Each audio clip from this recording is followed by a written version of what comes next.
for those days after Christmas, you get to that point where you just walk into the fridge and, you just hack a big piece off and walk around the house eating it. And then you get hammed out at about, sort of the 12th, 13th of January. It's about that point where you're like, that's it. I'm done with your ham. Can't do any more. This is The Crackling. I'm Anthony Huckstep. Simplicity is one of the most beautiful yet challenging things to get right in food. When it comes to food, the sophistication and celebration in simplicity means there is no place to hide on the plate. To find produce at its optimum, then let it shine on the plate without too much interference takes bravery, knowledge, and years of dedication to master. As the right-hand man to one of Australia's most celebrated chefs, Costelloe is an unsung, talented chef with an uncanny ability to reveal the true character of quality ingredients. Rockpool Bar and Grill is one of the country's best restaurants, but it's also one of the largest. It's huge. Like, how many staff do you have, and what does it take to run a restaurant of that size? It's a bit of a beast. It sort of sits 200 guests at a time, so we can do anything up to 350, 400 covers if you include the bar area. So it's a big restaurant. Back in the day, we used to have about 45 chefs, and now we've got about 30. It's probably about 20 on per shift, and that includes a butcher and a fishmonger and a baker, and then all the different sections of a regular kitchen. So it is one of the old school kitchens though, where we have a vegetable chef, we have a pasta chef, we have a larder section with 3 or 4 staff in it, and we have the fish chef and a grill chef and then a plating chef. So it's a big operation, lots of sections. It's a huge kitchen as well, and I know there's not just the kitchen downstairs in the restaurant. How do you manage all of those different sections to ensure that high standard that you set? I have the most amazing staff you could ever imagine. Santiago, who's the head chef there, he's been there for 11 years, just shy of what I was. My other sous chef there, Joel, he's been there for 11 years. And then my other sous chef, Perry, he's been there for 5 years. So 6 years, actually. So, yeah, we're a pretty tight-knit group. We do a lot of stuff together. We know each other very, very well, and those guys are so committed to the cause. And we had very good training from the likes of Khan Danis and Angel Fernandez, and obviously from Neil Perry. So, Neil's he is who he is, and he's very he's intoxicating when you talk to him. He's just one of those people that you fall in love with, and he sucks you into the dream, and you follow it. Having staff that stick around that long is pretty rare. A lot of chefs move around all the time to get new skills and obtain new experiences. Why do you think chefs are staying there for so long? Well, we try and, do things. If we start to get a little bit stale, we'll do things like, okay, well, let's try and make this, or let's try and have a crack at, the cheese making episodes over the last few years have been a lot of trial and error, and, making our own feta and goat's curd and different stuff like that. Well, we've got goat's curd nailed down now, and that's a pretty easy one. But, just keeping everyone entertained with changing little bits and pieces like that, because our menu's so large and it doesn't really change a lot of we change seasonally with different bits and pieces, and we get ingredients in every day and we might play around with them, but we've got the core part of the menu that doesn't really change. We try and, we do get boxes of goods delivered every day that you don't know what's coming sometimes. And it's like, well, we need to make some side dishes out of this or a little entree. So we do have a lot of flexibility with our suppliers, and because we write the menu once a day, we do have that, just that flexibility for some of the chefs to play around with. There's a Rockpool Bar and Grill in Melbourne and also in Perth. Do you guys sort of work together to keep the identity similar? I'm actually in Melbourne at the moment. So I'm in the Crown Towers having a look down the very very beautiful Yarra. I think it's very brown, so it's not that beautiful, but it's different to Sydney. but, sorry, Melbourne people, but yeah, it's not as pretty. Yeah, so we try and keep the restaurants to have their own identities, and use all the local things that happen, that all the produce that comes in. But with today, well, it's pretty hard at the moment with all the flights and everything. But we have a lot of suppliers that we use for all three venues. So we'll we'll make we'll talk to those suppliers, fishermen, farmers, cattle grazers and things like that, and we'll talk to them directly, and we'll try and get them to get us product in all three venues. So yeah, this morning I've spent on time on the phone to Heidi and Pavo Walker from up in Walker's Seafoods up in Mooloolaba, and ordering whole swordfish to break down at the venues. So yeah, and getting whole tunas, and because we've got the other restaurants that are attached to them with Rosetta and Spice Temple, all three are pretty close. We can sort of rip a loin off each and then use them up, and then the next day do the same thing. Or so it does give us, working for a big company has its ups and downs, but one of the ups is that you do get to get some amazing produce direct from the whole, and not from a wholesaler, but direct from the grower, or for the fisherman.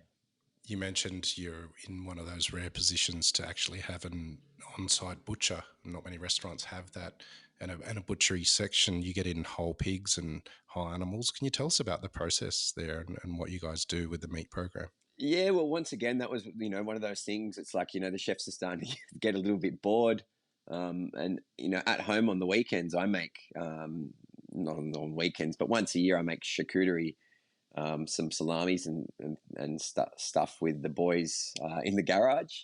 And after I started doing it at home on the weekend in winter, I thought, well, we should do this in the kitchen. So we've always bought in whole pigs, but we would break them down in a different way and use them for things that weren't charcuterie. But then we started to try and master the arts of it, which is a lot of trial and error. But yeah, so we've got pretty good at it over the years. So we use the legs to making sort of traditional leg ham, so smoked ham, like a 14-day or 11-day brine, and depending how big it is, and the cooking process, and then smoking them. We tried smoking them above just our fire, but it didn't work. You really need that intense sort of wood chip smoke. The subtle smoke off the fire just gets a bit acrid after you leave it up there for a bit long, and a bit warm, so not ideal. So yeah, we do that with the legs, and with the shoulders we make some lovely chorizo, which is a Angel Fernandez's recipe, and then we have some pork and sort of fennel sausages that we also make, and then we use the bellies for a dish on the menu. We cure some of them. And yeah, we make some salamis too out of some of the shoulders when we don't have the sausages in need. So it's a bit of fun, and the guys really get into it. We try and when you get the whole pig in, it's good watching the younger chefs try and break it down, and then watching the butcher do it in about 1/10 of the time. And you feel like you're really you're not a very good chef when he holds it up and just holds the hind quarter up and just goes bang bang bang, in 5 knife moves he's taken the legs off and the shoulders off. And then you just got this, 6 parts to a pig. You're like, wow. And then you do it, it's like 20 minutes. It's like, fuck, you're really quick. Yeah, so it's one of those things. It's it's just fun playing around with that sort of stuff. We do brasolas as well with the fronts of the with the rounds and the Dorellos off the David Blackmore Wagyu bodies we get. So the guys have a bit of fun playing around with some of the charcuterie. And it's a great product, and it just gets you really involved in the food. It gets you sort of so that you feel like you're very much a part of it. I just want to go back a little bit because I just find it astounding that you started making charcuterie in your garage and it's led to Rockpool Group producing their own in the kitchen. Can you take us back to when you started trying to make it in the garage? Yeah, my next door neighbour, I'm not a very Italian or European bloke at all. He's got red hair and he's born in Chatswood, but he's a cabinet maker, so he's got nothing to do with food. But he wanted to.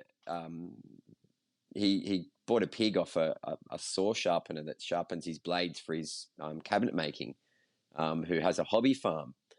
And the guy said that he uses the pigs and takes parts of it and then makes a little bit of salamis out of the shoulders. And so we thought it'd be a good idea to go up there and get one of these pigs. So we had to, go up there, and I've never touched a gun in my life, but my mate's quite a redneck. He's been to the States a lot, so he knew what to do. So we had to go and call the pig over and get it to the fence and, give it a happy ending. And that was it. So we hung it up and gutted it and did all that and bled it.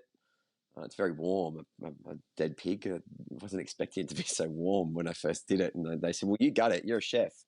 So I didn't know what I was doing. But yeah, we made some sausages out of parts of it, and we cooked some of it, and then made a very, very small batch, about 4 kilos of salamis, and hung them up in the garage, and they were great. And then the next year we did the same thing at the same time of year. So you always do it around the middle of July or the start or the end of July, just depending on the weather. You don't want it to get too warm during the day, so you need it to be so that the temperature doesn't get above sort of 15 or 18 degrees. Because if you hang them up in the garage, you don't want them to dry out too quick, and if it's a bit too warm, they can dry out very quickly, so they get hard casing, and that's we've learnt the hard way. The first year I think we did 4 or 5 kilos. The next year we did 10 kilos, and the next year after that we're like, oh, we're experts at this now. We'll do 40 kilos. We threw 40 kilos pretty much in the bin. Yeah, it wasn't great. And that year as well, we decided to drink quite heavily whilst making them, which everyone said that's the reason they were bad, but it wasn't. It was actually the drying process, and we didn't have enough humidity in the room, and we didn't, it was a bit warm, and it sort of dried the room out. So yeah, child's humidifiers are what we use now, and stick one in the room and test it. Yeah, so this year we made 120 kilos, which was great. We had a whole bunch of different families, and everyone gets together. And I think my girlfriend was pretty hammered by about 10:30 in the morning because she made Aperol spritzes and then just kept going. So yeah, it was a good day. The kids get involved, and everyone has a bit of a mix, and your hands feel like ice cubes because you have to keep the meat so cold. So you do it, crack of dawn, 6 or 7 in the morning, and we did it at my mate's house up at Duffy's Forest, so he's got a lot of land and a big garage, and it was nice and cold on a wintry morning, so it was good. And then hung them up, and yeah, you wait 3 weeks, and then you're ready to go. But they're best after about 6 months, so I haven't eaten any of mine yet. Some of my mates have all started hoeing into theirs, but mine are still sitting in the cool room at Rockpool, actually. So I'm looking forward. I'll probably give a few out for Christmas presents. Wow. Well, you mentioned that there's been a lot of hits and misses and sort of challenging moments to try and get it right. What do you think makes great charcuterie? I don't know, eh? It's every year it's different, so I don't know. Like, you follow the same recipes and you do the same thing, and it's just every year, like some years they're a bit chewier, and then some years they're a bit drier, and some years they've got like a really, like the fermented, the lactic taste is really strong. So they're quite acidic. And I think all of them I like. I think if it's well made in the fact that it's not too salty and it's salty enough, that's probably the key thing. And then the texture of it, if it's not mealy, it can't be mealy. It's sort of got a set. Yeah, so it's one of those things. Every year we make it and it's a little bit different. So we make 2 types when we do it. We do like a Spanish chorizo version, and then we do like a classic Italian version with fennel and chili through it, like chili flakes. Red wine. We drink as much red wine. Everyone, the rule is you've got to drink as much red wine and white wine that you put into them whilst you're making them. So if we had 10 bottles that we needed to do. So we had 5 bottles of the red, and then we have a big lunch at the end of it. And so you take some of the meat out, and you fry up all the meat and then toss it through pasta. And when you've done, you all have this big pasta meal with the salami meat in a fresh form. So it's just like sausages. So have a beautiful sausage pasta, and if you're a real good wog, you've got the passata that you've made in summer, and you tip a bowl of passata in it with your salamis and a little bit of the salami from the year before. So that's we've learnt that that's the way the proper wogs do it. So we tried to get involved. Yeah, it's good. It's good. You mentioned earlier that the different rock pools like to source local ingredients, but as a group, you like to connect with producers across the country that have an outstanding product that you guys like to menu. And there's a real emphasis, particularly Neil Perry's always been produce driven. Can you tell us what is the ethos at Rockpool, and what ends up on the plate? Well, I mean, Neil's always, if you're going to do something, you get the best of everything. Whether it's, you sit on a chair in one of his restaurants and it's the best chair he can find. The pepper mill is the best one he could possibly buy, and that ethos runs right down to the produce. So if we think that someone has something that's better or of just of really good value for us, then we'll try and get it, and we'll do as much as we can to try and ensure that we do get that product. So a lot of my job is talking to suppliers, new suppliers, old suppliers, just anyone that has anything. So we get sent samples of all different types of things, crazy stuff. Once a week, twice a week, we'll get someone come in and say, I've got this product. Would you like to taste one? Would you like to see? And then we get all the sort of senior chefs together, and we might do a little tasting of it and do a side-by-side comparison, and then say, what's the verdict? And, sometimes we might find a new product, and other times we say to them, well, I don't think it's as good as the product that we have here. So, but if something ever happens to that, which does happen, there's producers that go out of business, and you have supply chain issues. So it's good to keep everyone happy. And we Neil always taught me, no matter who it is, you always sit down with them, give them the time of day, hear out what their story is about the product, and try some. So it's just common courtesy to do so. And we try and have that ethos in all of the Rockpool restaurants. With that emphasis on such quality produce, what do you do to it in the kitchen? And is there a pressure to keep the integrity of that high quality product? Yeah, well, I mean, anyone that's eaten it at Rockpool Bar and Grill in particular knows that we don't really do too much to any of the food except for treat it beautifully. We're very fortunate. We have 6 cool rooms, and we have a fish cool room, we have 2 beef cool rooms, we have a finished product cool room, a vegetable cool room, and a dairy cool room. And so then we've got little charcuterie fridges, and that's just the prep side of it. And then you've got service fridges. So everything must live in its place in a temperature controlled environment that's suited to that product. Methodical cleaning, methodical everything that goes into it, temperature checking. So, if the fisherman's gone to the effort to catch a piece of fish and keep it absolutely perfect, when it gets to us, then we want to ensure that cold chain, that supply chain is perfect the whole way through. And then I think you can taste the difference. Well, I think most people can taste the difference. If you have something that's been perfectly prepared from the time it leaves the ground or the ocean or gets killed to the time it goes onto the plate. And sometimes we'd have people that go, well, you've just put a piece of steak on a plate with a lemon.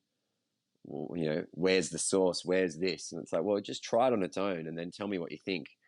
Because when you're not covering it up with a sauce, or you're not doing something to it or serving it with something to mask the flavor, there's nothing to hide behind. So if you slightly ruin that produce with over seasoning or undercooking, overcooking, not resting, all the little bits and pieces that go along with cooking, particularly in particular proteins, then there's nothing to hide behind. You can't put a little bit of extra of this on and say, well, it'll balance out. There is nothing to hide behind. It's just that on a plate. Neil Perry is one of the most known Australian chefs on the planet, but what's he like to work with? I mean, I've worked with him for 11 years, and I think we've had 2 arguments in 11 years, and I've seen him get angry probably 3 times. He's very, very calm and he's got a very cool head about him. He's a child still, and if Neil ever listens to this, he'll he'll know. But yeah, he's 62. Well, he's 21 in a 62-year-old man's body, and he's 62, but he keeps very young. He still likes to joke around. He's still, he's still a chef in the kitchen when he comes in and plays around. And yeah, you'd think he was 21 with the amount of energy and enthusiasm he puts into everything he does. Yeah, he's a great role model and a great mentor to any chef. He's one of the pioneers of changing Australian cooking to be Australian cooking instead of copying Europe and copying parts of the world. He really put his own mark on it and said, "This is what I want to do." Earlier in the year, he sort of announced some sort of a retirement, but he seems busier than ever. Is he still influential on the day-to-day runnings of the restaurant? No, he's pretty much out of the restaurant now. But when I say out of the restaurant, he comes into the restaurant every day. We have coffee every day almost. We have a chat. I've spoken to him twice today from Melbourne. So, yeah, he's still there. He just doesn't make any decisions really anymore or get involved in the day-to-day runnings or the business of it. But he's there just to mentor everyone in the kitchen and just to be a positive sort of influence on everybody. And that's what he is. So he's the worst at being retired ever. Like, he doesn't play golf or tennis or go swimming. His hobby is eating and drinking wine. So he just spends his time at a bar and grill doing that. And then he goes down and sees Andy Evans in Spice Temple and has some dumplings and has a glass of wine and talks food and talks produce. And yeah, he's constantly sending me messages about this or that, or have a look at what this is. He's so enthusiastic about food and cooking. He can't get it out of him. I think that's what he is. Well, what's the greatest thing that he's taught you? Probably to respect, to care about everything. I mean, he's got the care philosophy, which he talks about, which is, care about your environment, care about the produce, and, care about your fellow workers, care about all those things. And if you care about all those things, then the guest, when they come to the restaurant, is already looked after because you've made an effort to care about all the things before that. And it's when you first hear it, you sort of go, oh, it's a bit sort of, cliche, but if you actually think about it and follow to those steps, then it really does mean that when a guest comes in, they get looked after. So, yeah, he's very much about caring for every part of what you're doing. You've been with Rockpool Bar and Grill for over a decade, but how did you get a start in the industry? Yeah, I've got long service. Yeah. I used to go out and work at Flemington Markets. My uncle has a stall out there selling the barrows at the end of renting them out to the people at the ends of the markets. So all the fruit and veg guys would get there, and to save room in your van to buy your produce, you'd rent a barrow. That way you could fit an extra couple of boxes in. So he's an old Italian. I think he took one holiday in his life and hated it. 50 years of working with 1 week holiday in Hawaii, and he hated every single minute of it because someone was, the business was failing at home. So I worked out there and just saw all this amazing produce as a teenager, and we'd walk around and what's that? What's this? And I just sort of started looking at produce in a different way, and then started to get into cooking a little bit at home. And then it just sort of went into it. My grandfather had some Airbnbs. My grandfather had some bed and breakfasts up in Queensland, and used to have people up there in motels, and I'd go and hang out in the kitchen with him sometimes. And I sort of just fell into it really. And I think I was a terrible student at school. They tried to kick me out so many times, and I think chefing will take anyone, no matter how bad you are. If you're the scum of the earth, you can always still be a chef. So we get a colourful bunch of kids that have come through, and I was one of those colourful kids. I was not a very good teen. Always in trouble and stuff. And so yeah, chefing. There's no. You don't need any qualifications except to have a good palate and really want to eat nice food and make nice food. So yeah, it's a great job there for anyone that's maybe fallen off the rails and needs a solid base for life. In the lead up to joining Rockpool, what was the main influences on your career as a chef? I think I've said Angel Fernandez from he was the chef at Catalina for many years, and he was one of Neil's sort of star apprentices from Rockpool way back in the 90s, and so I went and worked with Angel as an apprentice at Catalina,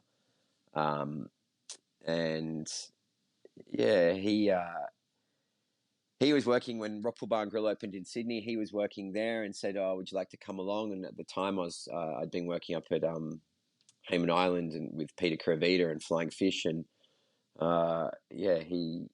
Angel asked if I wanted to come, and Angel taught me so many things about food that I thought, I'm going to come back, and because he was just such a pleasure to work for. He really taught me about eating.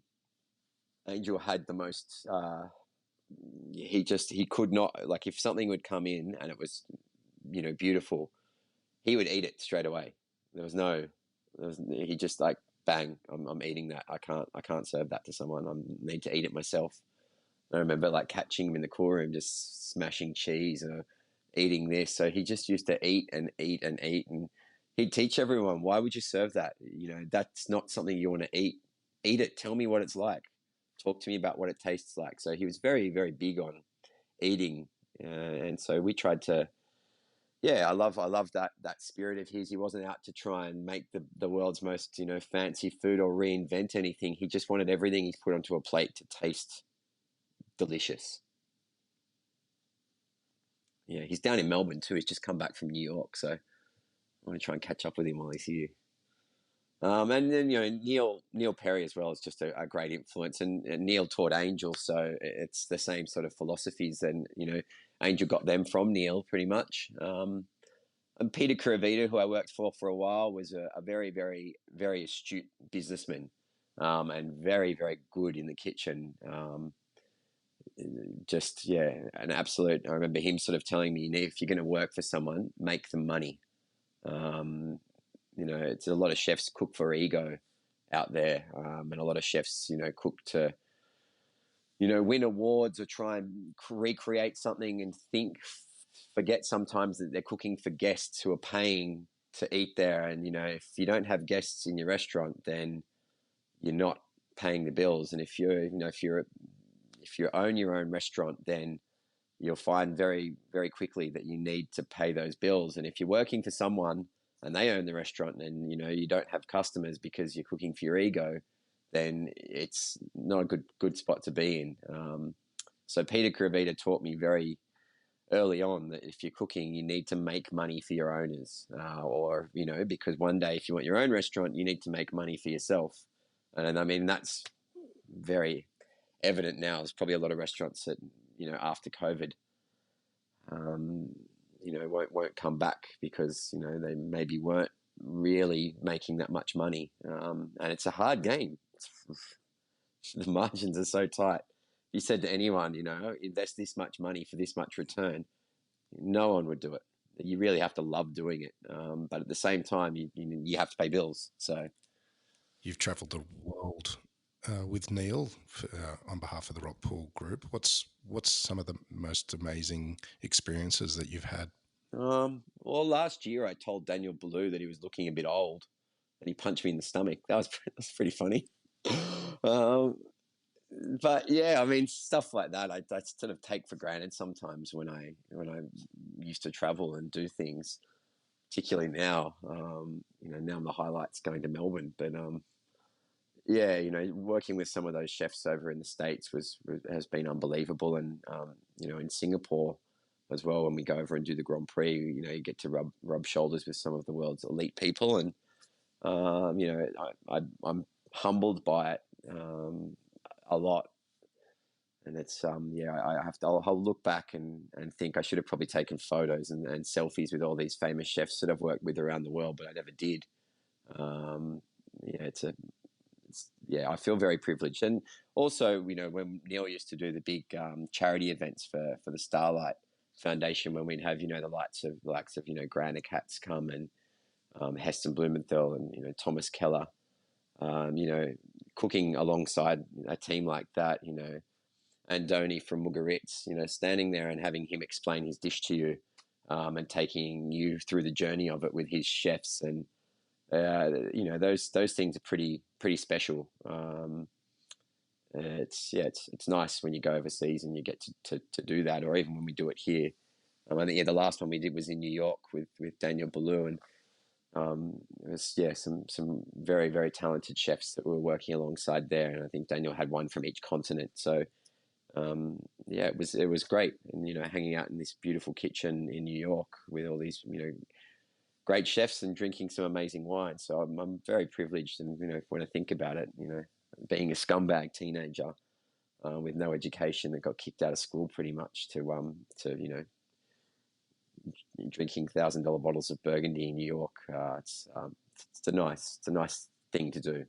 Well, you even cooked prawns on the rooftop of a building overlooking New York with Neil. Can you tell us about that? I did. I got a sunburnt head. Yeah, that was for the world's 50 best. I remember I was up on the rooftop of the Nomad Hotel, which is Daniel Hum's restaurant that he has. He's got the two over there with Madison and that one, and we did a rooftop barbecue with Peter Gilmore and with Ben Shrewy and a couple of the other Dan Hunter, and it was good. We were all up on the roof there cooking, and I was in the sun cooking prawns on a barbecue, drinking a Cooper's. Tourism Australia are very keen on getting some photos of the chef on the rooftop, but it was 30 degrees. It was sunny, and the Empire State Building's in the background. But I had to ask for some sun cream because I'm bald and I've got no hair. So my head was like this bright red thing. I was drinking this Cooper's and cooking these prawns, and yeah, it was great. All the the sort of top 20 chefs all got invited, hung over to come up and have this Australian breakfast on the balcony. And so they all walked up and were having a chat with us, and it was great. They were like, "Wow, I'm with the Australian chefs, and we're having prawns on a barbecue and a beer for breakfast. Is this what you guys do in Australia?" I'm like, "Yeah, once a week. That's how we live. Sunday mornings, it's fire up the barbecue, have a prawn, and smash a beer." So yeah, we laid it on for them. I think the year after we had the world's 50 best restaurant awards in Melbourne. So yeah, it was good going down for that as well. And we did the food for that. We did the catering for that. For all the best chefs in the world again. And I had a lot of good chats with a lot of the chefs there, and I've met some very nice chefs from some of the best restaurants in the world and become friends with them. And it's very handy if I can ever get back overseas. It's nice. Giving them a buzz and saying, "Oh, hi, it's Corey from Australia. We met a few years ago and we did that event." So it's very nice when you go into someone else's restaurant too in their country and they show you how hospitable they can be. You mentioned a little earlier that when you get whole pigs in at Rockpool, you break them down and you make charcuterie, but you keep some of it for dishes as well. Could you tell us about the sort of dishes that star on the menu utilising that? Yeah, well, we do like a little pork chop at the moment with a loin. We do it with some whey that we make from the goats. We get lots of whey. We're always trying to think of things we can do with whey because we have so much of it from the goat's cheese that we make. So we do a little whey caramel. We reduce it all down and with black pepper and curry leaves. The pork chop. We have a squid and pork belly dish where we cook the pork belly for 12 hours and then it gets fired into a charcoal oven at 500 degrees, so it gets sort of nice and coloured up, and then with some roasted red onions and the pork belly and the squid. It's been an old favourite. We have the smoked ham that we do a little ham plate with some Pine Garner 2-year aged cheddar, 2-year-old aged cheddar. So it's just the ham and the Pine Garner cheese, which they specially put aside for us. Another one of those great things. We're lucky to be able to buy a whole wheel of their cheese for that they don't sell to anyone else. So those things are all nice. And then we do the sausages, as I said before, the chorizos, which we used to make a hot dog, which I loved, but they weren't very good for you. I used to smash one of those hot dogs. Oh, that was so good. We still make the sausages, but we use them for a dish now. But we don't have the hot dog on the menu anymore in the bar. But I might put it back on when I get home. It's damn tasty. So yeah, I mean, the sausage making is one of those. If we don't have the sausages on the menu, we have people complain and ask for them to come back. We use the same sausage filling for little sausage rolls that we make, which I make at home on the weekends as well with the pork. So I made some of them for the kids on the weekend. They were great. We throw some pistachios through there and some fennel seeds on top of the puff. And my sausage roll making skills are pretty good now. It's good. Don't mind a sausage roll.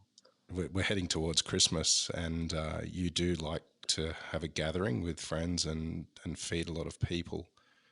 Do you have any sort of go-to dishes for Christmas? And are you a kind of a bake a ham sort of person, or do you prefer it to be in the fridge and just cut it off when you want some? In the fridge and cut it off. Yeah, definitely in the fridge and cut it off. And just, for those days after Christmas, you get to that point where you just walk into the fridge and, you just hack a big piece off and walk around the house eating it.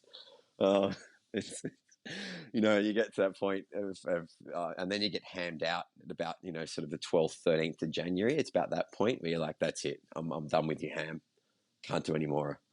Which is charging well for us. But we, for our guests at Rockpool Bar and Grill, that are, sort of the top 20 people that we have that come into the restaurant. So we have a very loyal following, people that come in 3 or 4 times a week for lunch or dinner.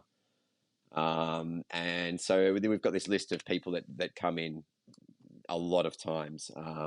And we give them a Christmas ham as a gift that we make. So we make hams. We've already started making the hams. We make about 4 a week. We just do half hams for them. And then we let them know sort of a week before Christmas that we'll be giving them a little Chrissy present of a ham. And they all very much appreciate it. And it's a sort of like a badge of honor. Come and spend $100,000 over the course of a year and we'll give you a ham. But it is very nice, and they're great customers. And they love getting the hams, and they tell me, the ham lasted me all the way up until this point or this point. So yeah, I love doing a ham. I always do a crackling pork belly or a loin. I like probably the belly more than the loin. The loin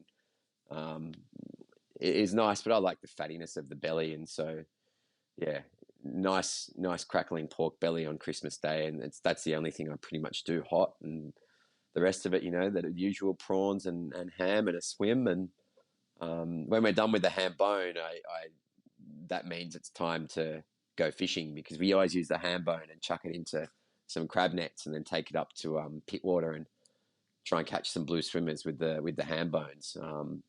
Best bait out there you'll find is a smoked ham bone. You're guaranteed to get a blue swimmer. Actually, no, that's not true.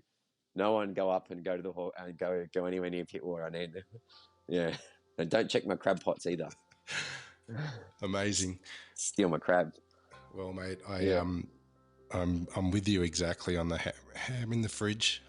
Over Christmas, I like to hack a piece off at any time of day, and I also don't mind the beer for breakfast theory. I might introduce that into our family over the summer. I'm sure that'll go down well. Yeah, prawns and beer for breakfast is perfect. Corey, we've loved having you on the Crackling, mate. You're a bloody legend. Keep in touch, and we'll talk again soon. Hey, thanks for the chat, mate. It's been great. This is The Crackling, a Deep in the Weeds production in partnership with PorkStar. I'm Anthony Huckstep. Stay tuned as we catch up with some of Australia's best chefs and pork producers to discover what makes Australian pork so special.